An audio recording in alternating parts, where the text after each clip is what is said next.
తిమోతికి రాసిన పత్రికలో మాట అంటారు. మనుషుల యొక్క పరిస్థితులను చెప్తూ అంత్యకాలంలో మనుషులు ఎలా ఉన్నారో చెప్తున్నారు.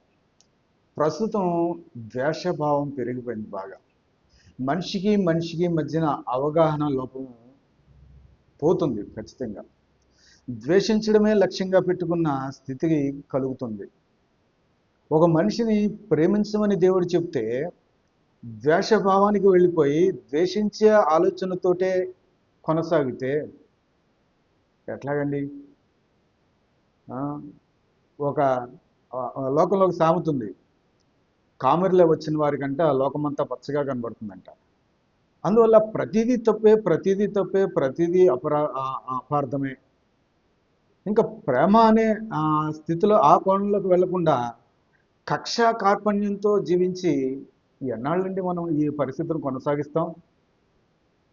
అతిథి ద్వేషులై ఉన్నారు, సజ్జన ద్వేషులై ఉన్నారు, మంచి విషయాన్ని ద్వేషించేవారుగా ఉన్నారు.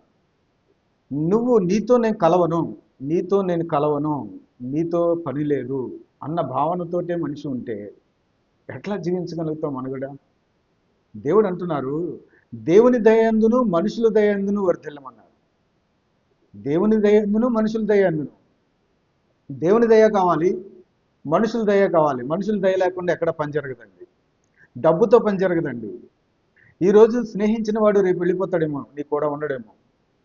కనుక ఈ బాంధవ్యాలను పెట్టింది దేవుడు, ముఖ్యంగా ఈ కుటుంబ వ్యవస్థను పెట్టింది దేవుడు. ఈ యొక్క స్థితిని విడిచిపెట్టుకొని ఒక దుర్మార్గపు ఆలోచన, ద్వేషభావపు ఆలోచన కలిగి ఉంటే గనక పతనమే తప్ప మరొకటి ఉండదు. మనసు కలవరమే తప్ప మరొకటి ఉండదు. ఒక మనిషిని ద్వేషించినప్పుడు ఆ మనిషిలో ఉన్న ఆ ముభావము, ఆ యొక్క ముఖభావము చూస్తే శాంతి కనబడుతుందా అంటే అందులో ఆ ముఖంలో రౌద్రమే కనబడుతుంది. దేవుడు శాంతి కాముకుడు కనుక ఆ శాంతిని వెదజల్లాలి మనం, ఆ శాంతిని చూపించాలి. అంతేగాని ఎక్కడ కూడా ఆ యొక్క